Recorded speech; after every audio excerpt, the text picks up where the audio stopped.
అదే RTV app వార్తల్ని క్షణాల్లో చదివే అవకాశం ఉంటుంది. ఒక న్యూస్ పేపర్, ఒక టెలివిజన్ ఛానల్ మీ చేతుల్లో ఎప్పుడూ ఉంటాయి. ఆర్టీవీకి స్వాగతం. నేను మీ శ్రీనివాస్. 4 అక్షర ముక్కలు నేర్పి పిల్లలకు విద్యాబుద్ధులు నేర్పాల్సిన టీచర్లు లింగభేదం లేకుండా వారిపై లైంగిక దాడి చేస్తుంటే వారు ఎవరికి చెప్పుకోవాలి? చివరికి తల్లిదండ్రులకు చెప్పుకుంటే వారు ఆ టీచర్పై దాడి చేసిన సంఘటనలు కూడా ఇటీవల కాలంలో అధికమవుతున్నాయి. అందులో భాగంగానే నిన్న ప్రకాశం జిల్లా నాగులుప్పలపాడు మండలం, గతంలో బ్రీ నిడమనూరుగా ఉన్నది ఇప్పుడు హెచ్ నిడమనూరు ఉన్నటువంటి ఉన్నత పాఠశాలలో జరిగిన ఈ సంఘటన ఇప్పుడు వెలుగులోకి వచ్చింది. దీనిపై పెద్ద దుమారం కూడా రేగుతుంది. అసలు ఎందుకు టీచర్లు విద్యార్థులపై ఈ విధమైన దృష్టితో చూస్తున్నారు, అసలు వారిపై ఎందుకు లైంగిక దాడులు చేస్తున్నారు అనేది పెద్ద చర్చనీయాంశం మారింది. దీనిపై స్పందించిన ఉన్నతాధికారులు విచారణకు కూడా ఆదేశించడం జరిగింది. విషయం తెలుసుకున్న విద్యార్థి తల్లిదండ్రులు టీచర్కి అయితే దేహశుద్ధి కూడా చేయడం జరిగింది. అసలు ఇక్కడ ఏం జరిగిందో పూర్తిగా కూడా ప్రజలకు తెలియజేసే విషయంలో ఆర్టీవీ మీ ముందుకు వస్తుంది. మరికొన్ని విషయాలు మీ ముందుకు తీసుకొచ్చే ప్రయత్నంలో భాగంగా ఇప్పుడు అక్కడ విషయాలు తెలుసుకునే ప్రయత్నం అయితే చేద్దాం.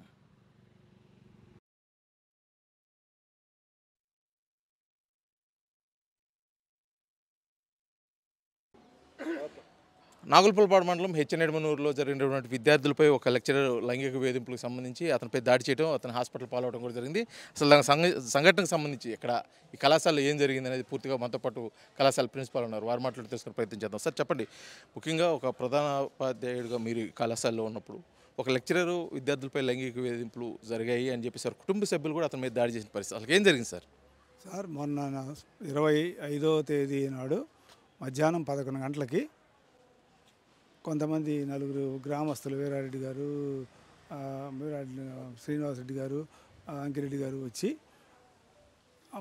ఒక ఇద్దరు అమ్మాయిల మీద లైంగిక వేధింపులు జరిగినాయి అని ఆరోపణతో వచ్చారు. వచ్చి ఆ సార్ ఉన్నారా అన్నారు. సార్ లేరు సార్, సెలవు పెట్టాను సార్, బక్కమంతుల వినయ్ సార్, ఆయన ఉన్నారా అని అడిగారు. ఆయన సెలవు పెట్టారు సార్ అన్నాను. వెళ్ళిపోయారు. తర్వాత ఏంటంటే కనుక్కుంటే వాళ్ళనే ఇట్లా ఇద్దరు అమ్మాయిలు అంటే ఆ పిల్లల్ని కూడా ఎంక్వైరీ చేసాం. ఎంక్వైరీ చేసి ఆ పిల్లలు చెప్తున్నారు, ఈ మధ్య జరిగింది సార్, ఇట్లా మమ్మల్ని ఫొటోస్ తీసి పెట్టమన్నారు అని చెప్తున్నారు. అంటే ఎక్కడ ఫొటోస్ తీయమన్నారు, ఎక్కడ అసభ్యకరమైన ప్లేసుల్లో ఈ ఫోటోలు పెట్టమన్నారు చెప్పారు. సరే నేను మర్నాడు వచ్చారు. వాళ్ళని పిలిపిస్తే అతను వచ్చారంటే సెలవు పెట్టారు అన్నాను. అతను పిలిపించాను సార్, కొంచెం హెచ్చరించి పంపుదాం అనే ఉద్దేశంలో చెప్పారు. సరే పిలిపించాం. నేను సాయంత్రం 3ంటికి వచ్చారు, గ్రామస్తులు కూడా వచ్చారు, ఒక 25 మంది. వచ్చిన తర్వాత ఆయన చేత మాట్లాడిచ్చారు, అడిగారు, క్షమాపణ చెప్పాడు. విద్యార్థినులు కూడా పిలిపించారు. విద్యార్థినులు వచ్చినప్పుడు విద్యార్థులు చెప్పిన మాటలతో కొంచెం కోపోద్రిక్తులయ్యారు పేరెంట్స్ చేయి చేసుకోవడం జరిగింది. అయినా వెంటనే సర్ది చెప్పి అందరినీ పిల్లలకు కూడా క్షమాపణ చెప్పాడు. ఇప్పుడు ఒక లెక్చరరు విద్యార్థులకు పాఠాలు చెప్పాల్సిన లెక్చరరు విద్యార్థులకి వాళ్ళ తల్లిదండ్రులకి సారీ చెప్పే క్రమంలో సారీ చెప్పారని మీరే అంటున్నారు. ఆ టైంలో మీరేం అనలేదు లెక్చరర్ని కానీ, అసలు ఏం జరిగింది ఏంటి అనేది కనుక్కోవడం కానీ? అంటే లేడు కదా, అందుబాటులో లేడు మనకి. సారీ చెప్పాడు కదా, అతను వచ్చి వాళ్ళ పిల్లల ముందు చెప్పాడు, అంతేగాని మనకు అందుబాటులో లేదు. అతను వచ్చిందే 3ంటికి, వచ్చినప్పుడు వచ్చారు. సో మనం వివరణ కూడా నేను మెమో కూడా రాసి పెట్టుకున్నా. పిల్లలు ఎట్లా చెప్పినామంటే 25వ తేదీ నాడు ఒక మెమో రాసి పెట్టుకున్నా, వివరణ ఇవ్వాలి అని. ఎట్లా అతను కాలేజీకి రాలేదు కాబట్టి అట్లా ఉంది అది. సరే పేరెంట్స్ అందరూ కూడా పిల్లలకు క్షమాపణ చెప్పిన తర్వాత గ్రామస్తులు అంతా శాంతియుతంగా బయటకు వచ్చేసాము. అందరం బయటకు వచ్చి వెళ్ళిపోదాం అనుకున్నారు. అంటే చెప్పాం కదా అని. సరే వెళ్ళే క్రమంలో అతను ఈ గ్రామస్తులు పెద్దలు వీరారెడ్డి గారు, అంకిరెడ్డి గారు తీసుకుపోండి అతని ముందు ఇక్కడి నుంచి అంటే, నాకు వేరే ఆప్షన్ లేక నా కారు ఎక్కించుకొని గేట్ దాటాను. ఇంకా వేరే ఆప్షన్ ఇక్కడ ఏం లేదు, అందుకని నా కారు ఎక్కించుకొని గేట్ దాటాను. గేట్ దాటిన దాకా బాగానే ఉంది. దారిలో 3 కిలోమీటర్లు బయటికి పోయిన తర్వాత నా కారుకి అడ్డంగా 4-5 బండ్ల మీద మనుషులు వచ్చి ఆపి అడ్డగించి అతన్ని లాగి బయటికి కొట్టడం జరిగింది. ఈ కొట్టే క్రమంలో అతను తప్పించుకొని వేరే దాన్ని పోయేటువంటి బైక్ ఒకటి వస్తే ఆ బైక్లో ఎక్కి తిమ్మనపాలెం వైపు వెళ్ళారు. ఇది జరిగింది సార్. జరిగిన వెంటనే సాయంత్రం 7 గంటలకి ఇది అయిపోయిన వెంటనే ఒంగోలు వెళ్ళి డిఓ గారికి, డిప్యూటీ డిఓ గారికి, ఎంఈఓ గారికి అంతకి రాతపూర్వకంగా జరిగినటువంటి రిపోర్ట్ అంతా కూడా ఇచ్చి ఉన్న వాళ్ళకి ఇచ్చి ఇంత సంఘటన జరిగింది కళాశాలలో, ఇంత సంఘటన జరుగుతుంది.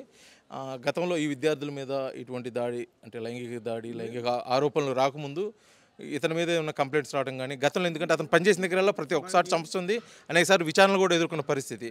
ఇటువంటి నేపథ్యంలో ఇతని మీద ఏమైనా ఫిర్యాదులు ఉన్నాయి గతంలో? ఏమీ లేదు సార్. ఇక్కడికి వచ్చి నేను 5 నెలలు అయింది పాఠశాలకు చేరి. ఈ పాఠశాల 5 నెలల నుంచి కూడా ఏ విధమైన పిల్లలు కూడా కంప్లైంట్స్ ఇవ్వాల. నేను పిల్లలందరినీ ఎప్పుడు అడుగుతూనే ఉన్నా, క్లాసులు ఎట్లా జరుగుతున్నాయి, మీకు ఎట్లా ఉంది, ఏమైనా అసౌకర్యంగా ఉన్నాయా, మీకు ఏమైనా సమస్యలు ఉంటే చెప్పండి అన్నా కూడా ఏ ఒక్క విద్యార్థి కూడా అంతా బాగుంది సార్, బాగా జరుగుతున్నాయి, బ్రహ్మాండం అని చెప్పారు. అందువల్ల మా దృష్టికి అసలు ఇక్కడ 6 మహిళా టీచర్లు కూడా ఉన్నారు. ఆ మహిళా టీచర్లకైనా చెప్పుకున్నారా అంటే వాళ్ళకి చెప్పాల, ఎవరికి చెప్పాల. అది అందువల్ల ఎట్ ఏ టైం నిన్న జరిగిన విషయంతోనే మాకు బయటకు వచ్చింది. అది అంటే మామూలుగా ఇటీవల కాలంలో ఇటువంటి లైంగిక దాడులు ఎక్కువైపోతున్నాయని చెప్పేసి కళాశాలలో కానీ పాఠశాలలో కానీ చిన్న చిన్న పిల్లలకు కూడా గుడ్ టచ్ బ్యాడ్ టచ్ చాలా అవగాహన కార్యక్రమాలు నేర్పిస్తున్న పరిస్థితుల్లో ఇప్పుడు ఈ జరిగిన సంఘటన చూస్తే మీకేమనిపిస్తుంది సార్? కళాశాల దుర్ఘటన విచారకరమైనటువంటి విషయం. ఏ పాఠశాలలో జరగకూడనటువంటి విషయం మన స్కూల్లో జరగడం నాకు చాలా బాధాకరంగా ఉంది. ఇది ఎవరు కూడా ప్రోత్సహించేది కాదు, ఎవరు కూడా ఆమోదించేది కాదు. ఎందుకంటే విద్యార్థులు మన బిడ్డలు లాంటి వాళ్ళు, వీళ్ళని మనం ఎంత బాగా చూసుకోవాలి. పేరెంట్స్ మనం నమ్మి మనకు పంపించినప్పుడు మనం జాగ్రత్తగా చూసుకోవాలని చెప్తాం. మీటింగ్స్లో కూడా గుడ్ టచ్ బ్యాడ్ టచ్ అన్న కూడా వాటికి ప్రాధాన్యత ఇస్తూ నో టచ్ అని కూడా నేను అనేక సార్లు విద్యార్థులతో ప్రేయర్లో కూడా చెప్పాను. నో టచ్ సార్, జెంట్స్ కానీ మగవాళ్ళు ఎవరైనా ఎవరు టచ్ చేసుకోకుండా అని కూడా చెప్పాం. పిల్లలందరికీ కూడా ఆ స్లోగన్ కూడా వెళ్ళింది బాగానే. కాబట్టి నో టచ్ అనే దాని మీద ఎక్కువ కాన్సన్ట్రేట్ చేసి చెప్పాం. ఇప్పుడు జరిగిన సంఘటన మీద ఇప్పుడు విద్యార్థులు ఎవరైతే ఉన్నారో బాధితులు, వారి నుంచి కానీ వారి కుటుంబ సభ్యుల నుంచి కానీ ఫిర్యాదు తీసుకోవడం జరిగింది? ఎటువంటి ఫిర్యాదు ఇవ్వలేదు. వాళ్ళు మౌఖికంగా తెలిపారు.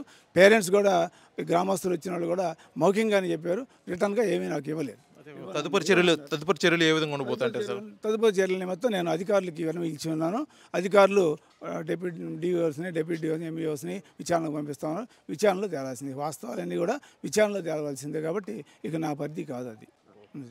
ఇది మొత్తానికి జరిగిన సంఘటన కూడా చాలా దురదృష్టకరమైనప్పటికీ కూడా ఈ కళాశాల జరిగింది. మొదటి నుంచి కూడా విద్యార్థులకు గుడ్ టచ్ బ్యాడ్ టచ్ కూడా దాని పట్ల అవగాహన నేర్పిస్తున్నాం. కాకపోతే జరిగిన సంఘటన విషయంలో కూడా పూర్తిగా యాదృచ్ఛికంగా అదేవిధంగా దురదృష్టకరంగా అయితే మేము భావిస్తున్నాం. కాబట్టి జరిగిన సంఘటన మీద పూర్తిగా ఉన్నతాధికారులు విచారణ అనంతరం తదుపరి చర్యలు ఉంటాయి.